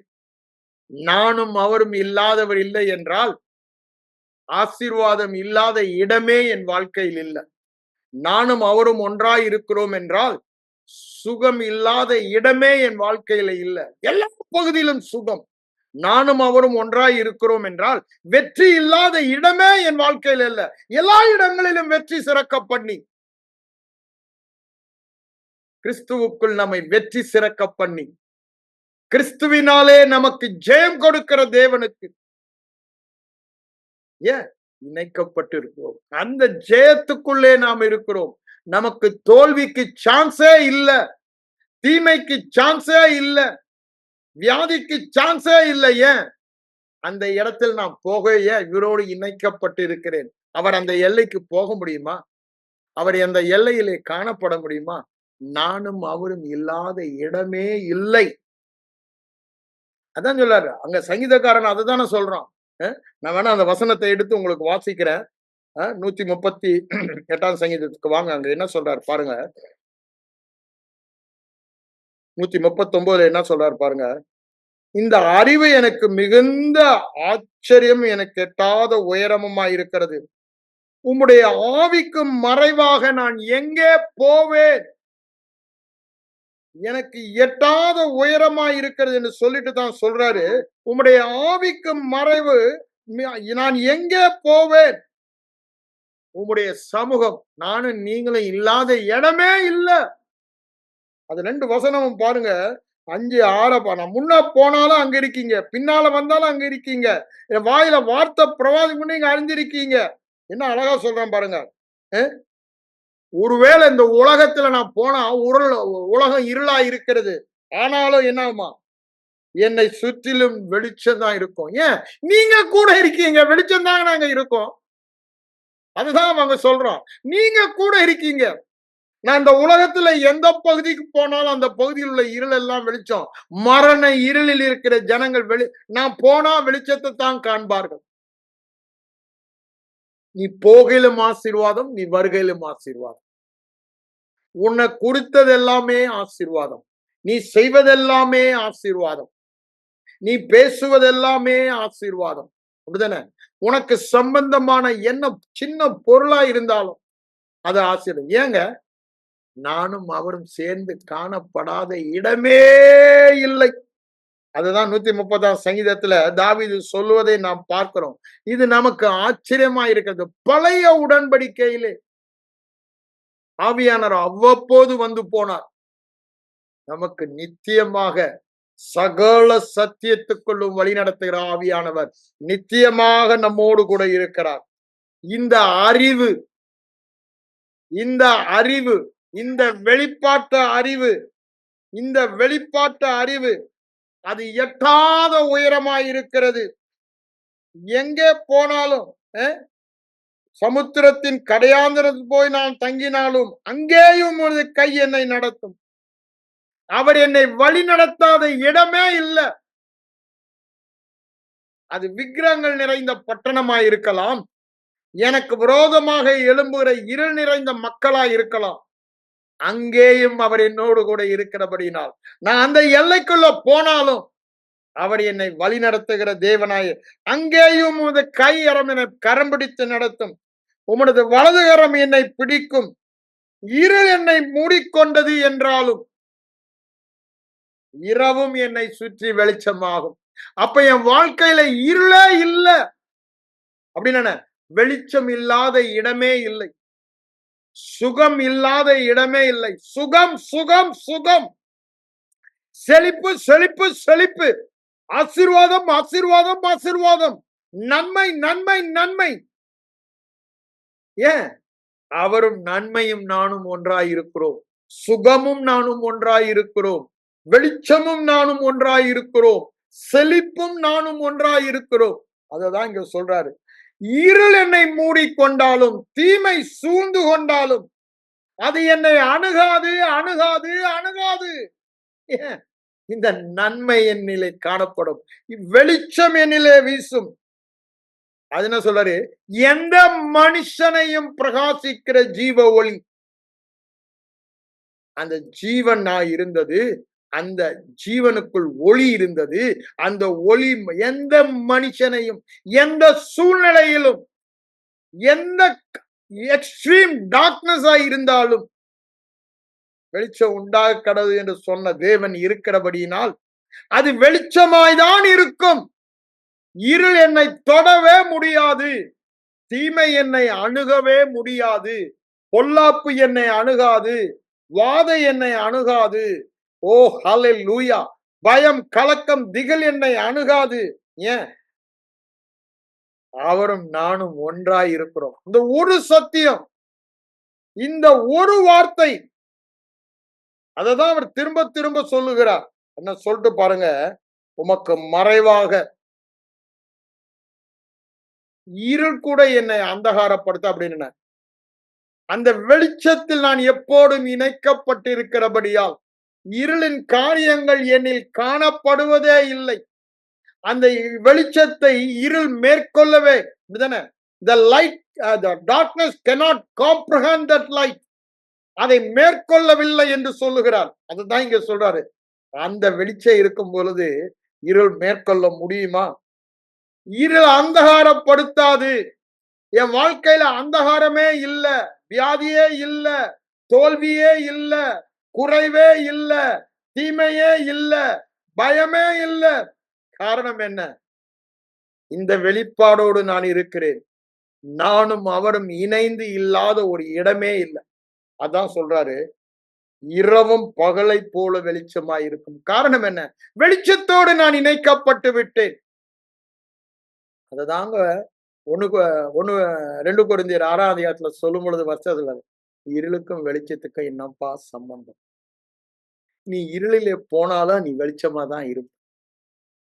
அங்கும் இங்கும் நோய்கள் பரவி வந்தாலும் அதை உன் கண்களினால் பார்ப்பாய். அது உன்னை நெருங்க கூட நெருங்காது. ஏன்? நீ வெளிச்சத்தோடு இணைக்கப்பட்டு விட்டாய். அதுதான் இங்க சொல்றாரு. நீ இரவும் பகல் எப்படி வெளிச்சமாய் இருக்கிறதோ, பரலோகம் எப்படி வெளிச்சமாய் இருக்கிறதோ, இந்த உலகத்தில் நீ வாழ்கிற நாளெல்லாம் வெளிச்சமாதான் இருக்கும். நன்மையும் கிருபையும் தான் இருக்கும். பாக்கியம் நன்மையும் தான் இருக்கும். பரலோக வாழ்வை நீ பூமியில காண்ப. ஏன்? அவரோடு நீ இணைக்கப்பட்டு விட்டாய். அவரும் நீனும் இல்லாத இடமே இல்லை. அதான் சொல்றாரு, அது இரவா இருந்தாலும் பகலை போல வெளிச்சமாய் இருக்கும். தீமை சுற்றிலும் இருந்தாலும் அது உனக்கு நன்மையாக இருக்கும்.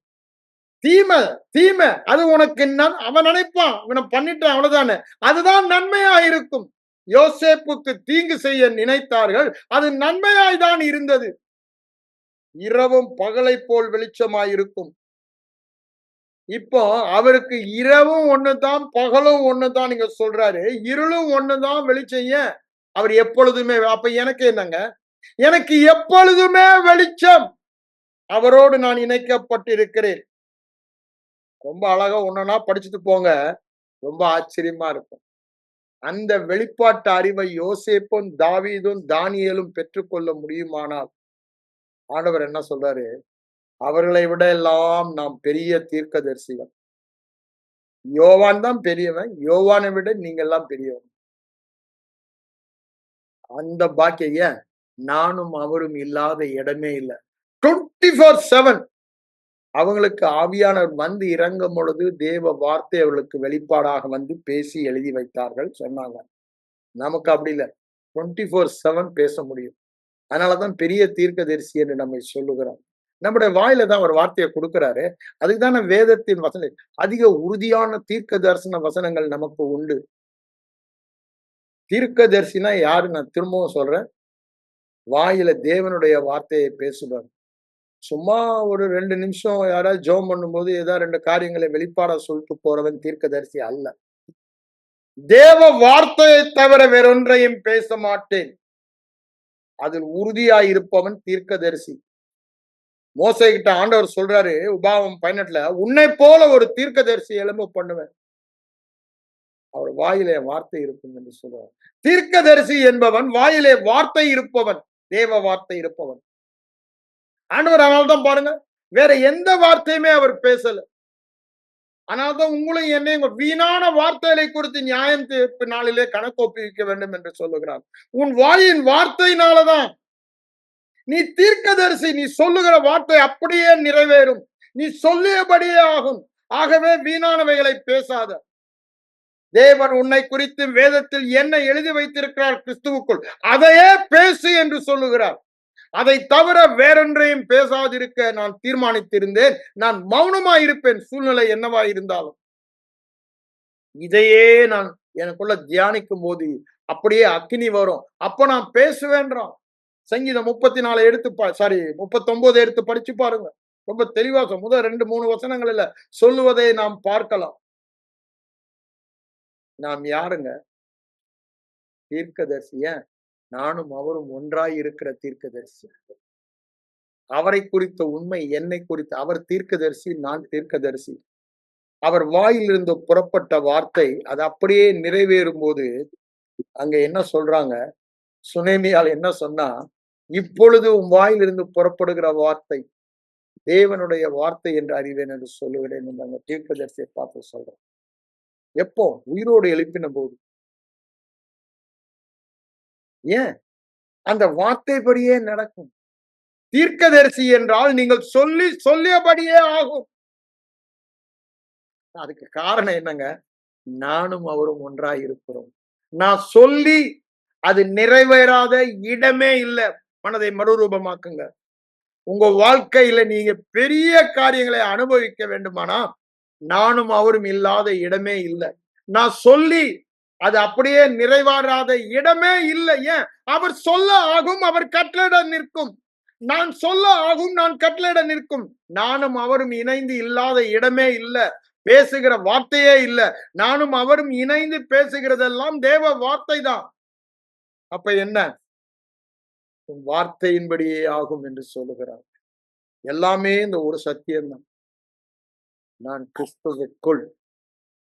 கிறிஸ்துவுக்குள், நானும் அவரும் ஒன்றாக இருக்கிறோம். நான் சொன்னா அவர் சொன்னா அந்த இடத்துக்கு வரணுங்க. அந்த கான்சியஸ்னஸ், அந்த உணர்வுக்குள். இன்று போதகர்களாகிய நம்முடைய வேலை அதுதான். ஜனங்களை இந்த உணர்வுக்குள் கொண்டு வருவது.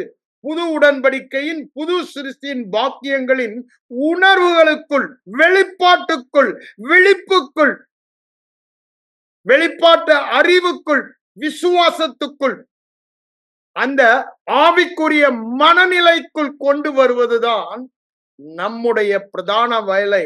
ஆகவே நம்முடைய பிரசங்கம், போதகம் எல்லாம் இதுவாகத்தான் இருக்க வேண்டும். We are not in a religion. அது நன்றாக இணைக்கப்பட்ட உறவு. இந்த இணைக்கப்பட்ட உறவு என்ன பாக்கியம், என்ன சிலாக்கியம். உனக்கு பாக்கியமும் நன்மையும் உண்டாயிருக்கும் என்று சொல்லுகிறார். மறுபடியும் பிறந்த ஜனமே, அவரோடு இணைக்கப்பட்ட ஜனமே, நீ தனிமையாய் அவரோடு இணைக்கப்பட்டு இருக்கிறபடியால் உலகத்தோடு கலக்க மாட்டாய். You are a Nazarene. அப்படிதானே சிம்சோனுக்கு சொல்லுகிறார். பிறந்தது முதல் மரணம் வரைக்கும் அவரோடு இணைக்கப்பட்டபடியால் அவருக்கென்று பிரித்தெடுக்கப்பட்ட பரிசுத்தவான். உன் தலையில கத்தி படக்கூடாது. என்ன? தவறான வார்த்தை உன் மனதிலே வராத அளவுக்கு முழுவதுமாய் செப்பரேட்டட். அவர் பரிசுத்தமாக்கினதை தீட்டு என்று நான் சொல்ல மாட்டேன். பிறப்பு முதல், மறுபடியும் பிறந்த நாள் முதல், அப்படின்னா அவருக்கென்று அவரோடு இணைக்கப்பட்டபடியால் டோட்டலி செப்பரேட்டட். அப்படிதானே? ஹகியோஸ், விசேஷப்படுத்தப்பட்ட. என்ன விசேஷம்? அவருடைய விசேஷத்தை வெளிப்படுத்துகிற விசேஷம். எப்பங்க முடியும்? நானும் அவரும் இணைந்து காணப்படாத இடமே. யோசேப்பால் அவ்வாறு வாழ முடிந்தது. ஓடுறான். அவருக்கு விரோதமாக நான் எப்படி பாவம் செய்வேன்? ஐயா, எல்லா பகுதியிலும் அவன் செய்ததெல்லாம், அவன் இருந்தது இருள், குழிக்குள்ள அடிமையாக இருள், சிறைச்சாலையில இருள். ஆனா அவன் அங்க போயிட்டு அதெல்லாம் வெளிச்சம் ஆயிடுச்சு. முதலாளி பாக்குறான், என்னயா எல்லா பக்கமும் வெளிச்சம் வீசுது, எங்க அவன் வீடு ஃபுல்லா ஆசீர்வாதம், ஒரு குறைவு இல்ல, ஒரு வியாதி இல்ல, ஒரு தீமை இல்ல. Something special about this man. ஈசாக்க பாக்குறாங்க, ஆபிரகாம பாக்குறாங்க, யாக்கோப பாக்குறாங்க, யோசேப்ப பாக்குறாங்க, இஸ்ரவேல் ஜனங்களை பாக்குறாங்க. அங்க பாலாக்குக்கு கிளி பிடிக்குது, எரிகோ மக்களுக்கு கிளி பிடிக்குது.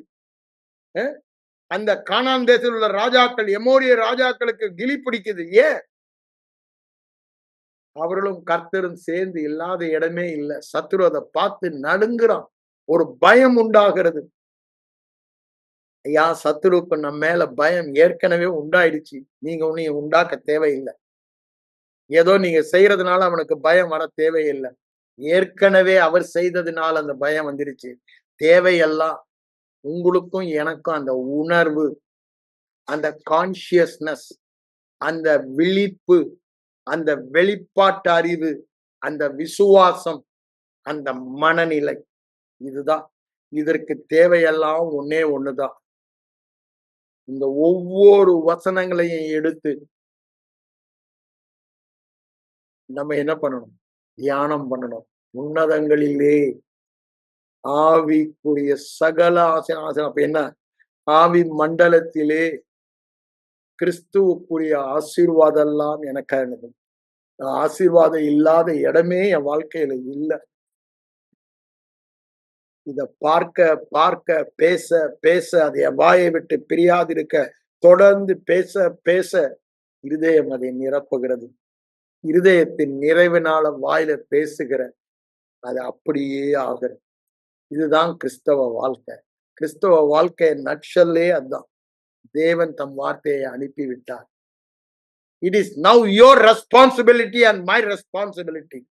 தேவன் தம்முடைய வார்த்தையை அனுப்பின பிறகு இப்பொழுது உத்தரவாதம் உங்கள் மேலும் எங்கள் மேலும். அவர் நம்முடைய வாழ்க்கையிலே பரலோகத்தை பூமியில அனுபவிக்க வார்த்தையை அனுப்பிவிட்டார். ஆகவே உங்கள் மரணத்திற்காக காத்து கொண்டிருக்க வேண்டாம். மரணத்துக்கு அப்புறம் போய் அங்க அனுபவிக்க போறேன்னு, அது முட்டாள்தனம். அறிவு இல்லாததினால் அப்படி சொன்னாங்க. இப்பொழுது வாழ்வதற்கு, சகல நன்மைகளை அனுபவிப்பதற்கு. ஐயா, நீங்க சோந்தரிப்பது இங்கதான், அங்க போய் சோந்தரிக்க ஒண்ணுமே இல்லை. அங்க எல்லாமே அப்படிதான் இருக்கு. இந்த தீமையான இருளான உலகத்திலே வெளிச்சம் என்னை நினைவோடு இருக்கிறபடியால், வெளிப்பாடோடு இருக்கிறபடியால் இருள் என்னை மேற்கொள்ளவில்லை. அங்க இருள் இல்லைங்க, அங்க போய் என்னங்க, அங்க தேவையே இல்லை. இங்க வாழ்வதற்கு தான் இந்த ஜீவன். கிறிஸ்துவுக்குள் கிறிஸ்துவுக்குள் கிறிஸ்துவுக்குள் கிறிஸ்துவுக்குள். நம்மை குறித்து, உங்களை குறித்து வேதத்தில் எழுதி இருக்கிறத பார்த்து பார்த்து, பேசி பேசி, அந்த சாயலாக வாழ்கிற வாழ்க்கை தான் கிறிஸ்தவம்.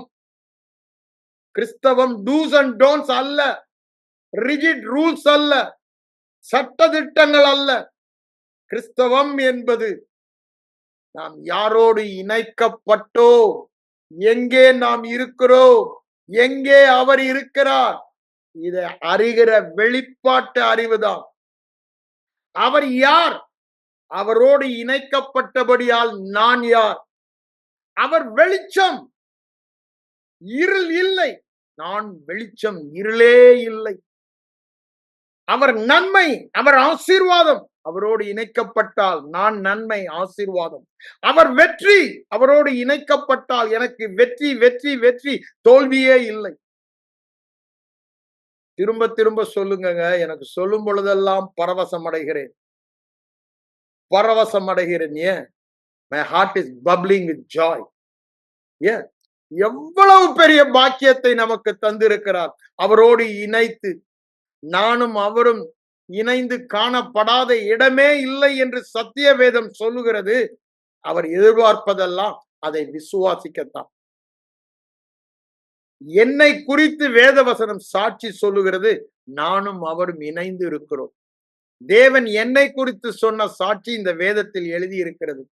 யோவான் 5ஆம் அதிகாரத்தை எடுத்து கொஞ்சம் அப்படியே ஒவ்வொரு வசனமா தியானித்து பாருங்க. அப்படிதான் அங்க அவர் சொல்றாரு. நீங்க அவர் சொல்லுகிற சாட்சி, மனித சாட்சியை நாம் ஏற்றுக்கொள்வதில்லைன்னு அவர் சொல்றாரு. நம்மெல்லாம் இன்னைக்கு மனித சாட்சி ஏற்றுக்கொள்ளுகிறோம். ஆனா அவர் எந்த காணப்படாத தேவன் சொன்ன சாட்சி வேதத்தில் எழுதிய அதை அவர் மனிதனாக வந்த பொழுது ஏற்றுக்கொண்டார். தேவகுமாரனாக அல்ல. அந்த விசுவாச வாழ்க்கை வாழ்ந்தார். நான் தேவனோடு இருப்பது என்னுடைய ஐம்புலன் அறிவுக்கு இல்லாததாக தோன்றுகிறது. நான் அவரோடு இணைந்திருப்பது இல்லாததாக தோன்றுகிறது. ஆனா வேத வசனம் இல்லாததை ஆவி மண்டலத்தில் இருப்பதை எனக்கு காண்பிக்கிறது. நானும் அவரும் இணைந்து இல்லாத இடமே இல்லை என்பதை வேத வசனம் எனக்கு காண்பிக்கிறது. ஆகவே என்னையும் அவரையும் ஒன்றுமே பிரிக்க முடியாது. விரோதமான மந்திரமும் இல்லை, மாயமும் இல்லை, தீமையும் இல்லை, தீங்கும் இல்லை.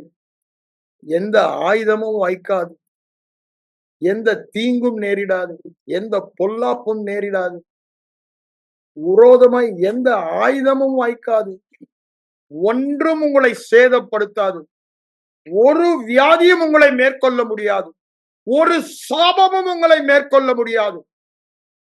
ஏன்?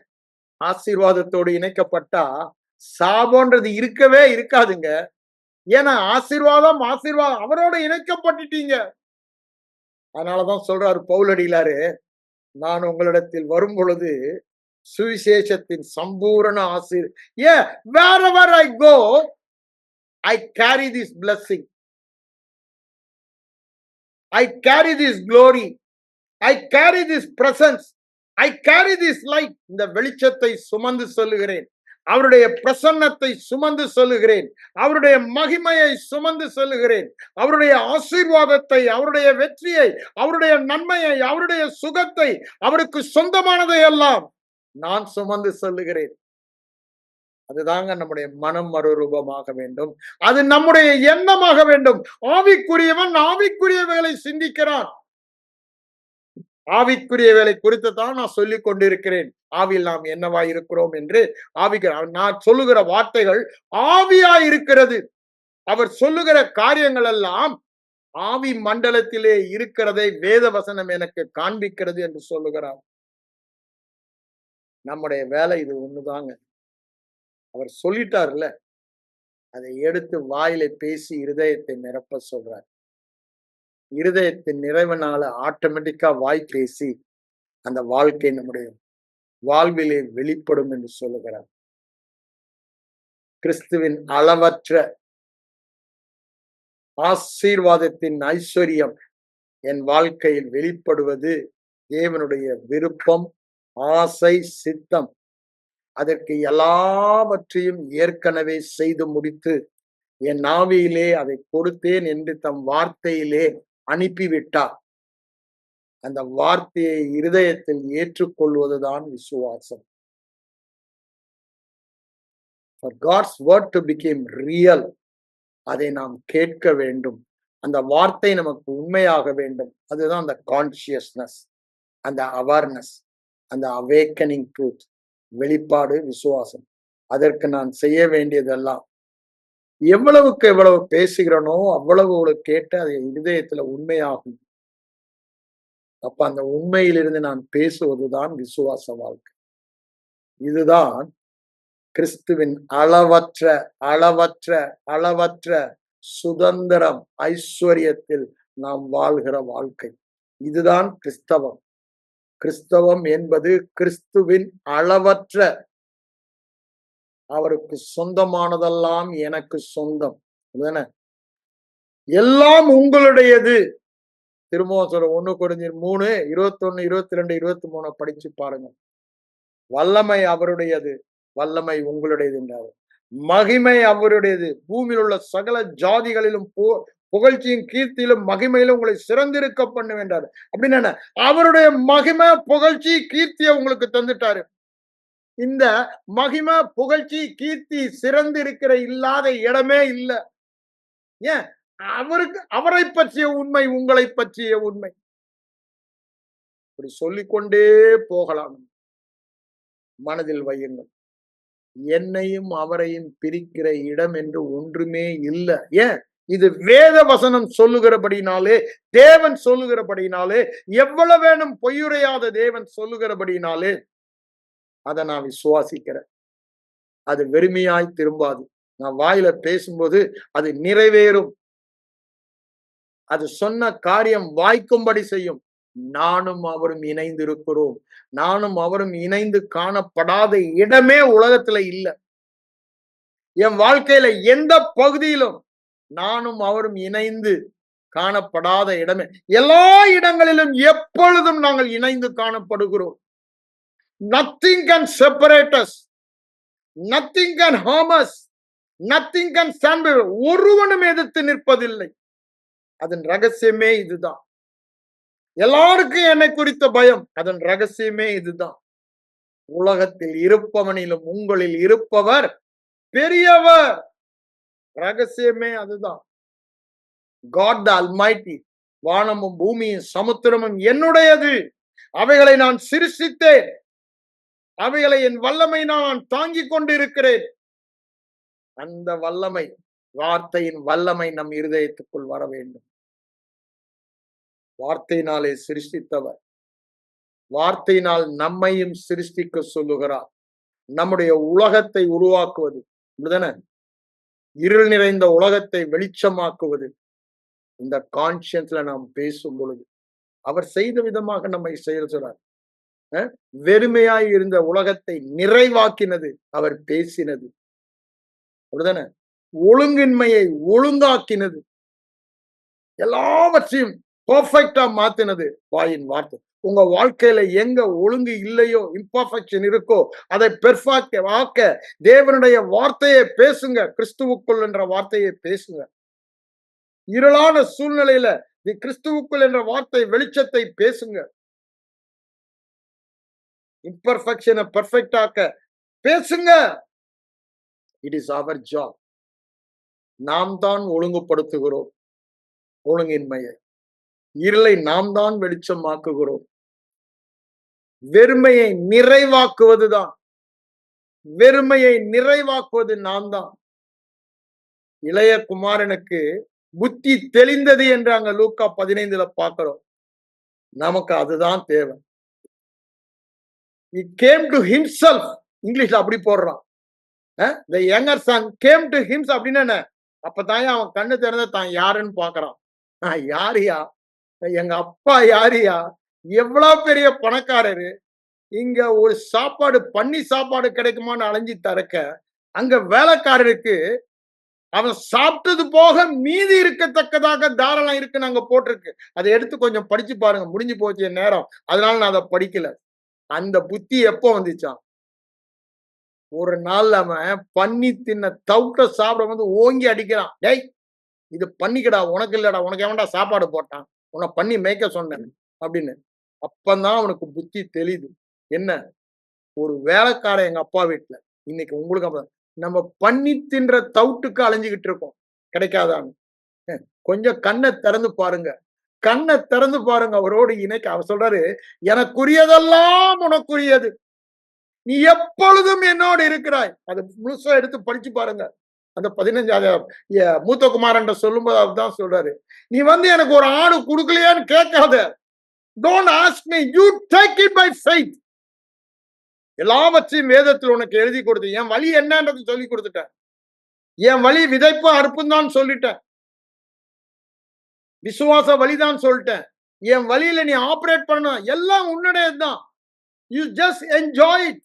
சகல நன்மைகளை அனுபவிப்பதற்கு சம்பரணமாய் கொடுத்த தேவன். It is for us to enjoy by faith. இன்னும் கொடுக்கல கொடுக்கல கொடுக்கல இல்லாதத சொல்லாத. என்ன வேணும், என்ன வேணும் சொல்லி எடுத்துக்க. என்ன வேணும் சொல்லி எடுத்துக்க. விசுவாசித்து எடுத்துக்கன்னா விசுவாசத்துல பேசி எடுத்துக்கன்றார். You possess it by your confession. You enjoy it by your அறிக்கை. அப்படிதானே? அறிக்கையினாலே அவைகளை அனுபவி என்று சொல்லுகிறார். கண்ணை திறந்து பாருங்க. He came to himself. He came to his senses. தான் உணர்வுக்கு அவன் வந்தான். தான் யாரு? தான் யாரு? நான் இந்த கூலி வேலை செய்யறவனா? எங்க அப்பா யாரு? அவருடைய வாரிசு நான். வாரிசு எல்லாமே எனக்கு சொந்தம். எங்க அப்பா யாரு? வானம் பூமி சமுத்திரம் படைத்த சொந்தக்காரர். அவருடைய வாரிசு நான். இந்த வாழ்க்கை நான் வாழணுமா? குறைவான வாழ்க்கை, தரித்திரமான வாழ்க்கை, வியாதியான வாழ்க்கை, விருத்தி இல்லாத வாழ்க்கை நாம் வாழ தேவையில்லை. அந்த வாழ்க்கை வாழ அழைக்கப்பட்ட வாரிசு, உடன் வாரிசு, தேவனுடைய வாரிசு. நான் வேலை செஞ்சு பொழைக்க வேண்டியவன் இல்ல. வாரிசு என்ற உரிமை, உரிமை அப்படிதானே? தி லீகல் சர்டிபிகேட் அப்படின்றான். உலகத்துல சொல்றோம் லீகலா உங்க அப்பாவுக்கு நீ லீகலா என்ற ஒரு சர்டிபிகேட். அதுதான் அந்த சர்டிபிகேட் தாங்க வேத வசனம். பரலோக தேவனின் லீகல் ஹேர், உரிமைக்காரன் நான் என்ற சர்டிபிகேட்டை வேதம் சொல்லுகிறது. அதுதான் அத்தாட்சி என் விசுவாசத்திற்கு. அதுதான் என் விசுவாசத்திற்கு உறுதி கொடுத்தது. நான் யார்? நான் பரலோக தேவனின் வாரிசு. That is a substance which gives faith for me. That's the evidence which gives faith for me to live in abundance, to live in victory, to live in health, to live in wealth, in all areas, always. எல்லா இடங்களிலும் எப்பொழுதும் எங்களை வெற்றி சிறக்க பண்ணி அவருடைய வாசனை வீசுகிறார். ஒன்றிலும் குறைவில்லாதவர்களாய், எல்லாவற்றிலும் நிறைவுள்ளவர்களாய், சம்பூர்ணம் உள்ளவர்களாய், சகலவித கிரியைகளை பெறுவதற்கு காரணம் என்னங்க? நான் யார்? வாரிசு. நான் யார்? வாரிசு. தேவனுடைய வாரிசு, தேவ குமாரன், குமாரத்தி. வேத வசனத்தை தியானிங்க. அந்த வெளிப்பாட்டு அறிவுக்குள்ள வாங்க. இன்னும் மூத்த குமாரன மாதிரி இருக்காதீங்க. இளைய குமாரனமால you come to your senses. உங்க உணர்வுக்கு வாங்க. நீங்க யார் என்ற திரும்பவும் சொல்றேன், திருவசன பூட்டை திறந்து நீங்க யார் என்று பாருங்க. திறந்து பாருங்க. வாரிசு அவரோடு ஒன்றாக இருக்கும் வாரிசு, உடன் வாரிசு, உடன் வாரிசு இயேசு கிறிஸ்துவோடு ஏன் இணைக்கப்பட்டபடியினால உடன் வாரிசு. கண்களை திறந்து பாருங்க. You come to your census. புத்தி தெளியுங்கன்றாரு. இந்த வசனத்தினால புத்தி தெளியணும், ஞானம் வரணும், வெளிச்சம் வரணும்.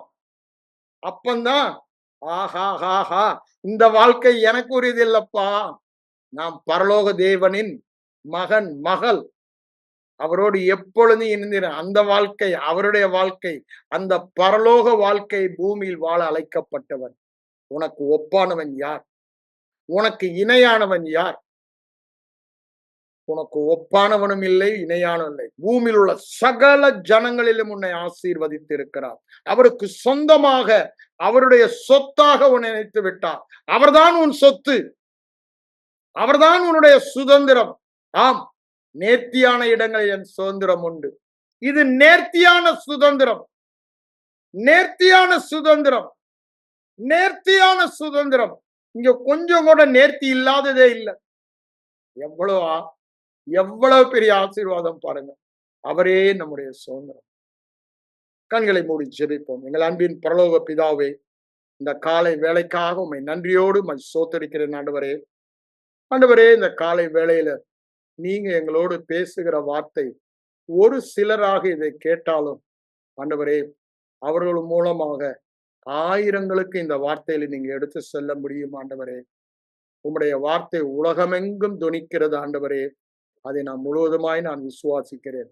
உலகத்தின் எல்லையெங்கும் இந்த வார்த்தை துணிக்கிறபடினால புத்தி தெளிந்தவர்களாக, தங்களுடைய உணர்வுக்கு, தாங்கள் யார் என்ற உணர்வுக்கு வந்தவர்களாக, நானும் தேவனும் இணைந்து காணப்படாத இடமே இல்லை என்கிறபடினால எங்க வாழ்க்கை எப்படி இருக்கும் என்று படம் பிடித்து இருதயத்தில் பார்க்க ஆவியானவர் ஒவ்வொருவருக்கும் அந்த கிருபை தருவீராக.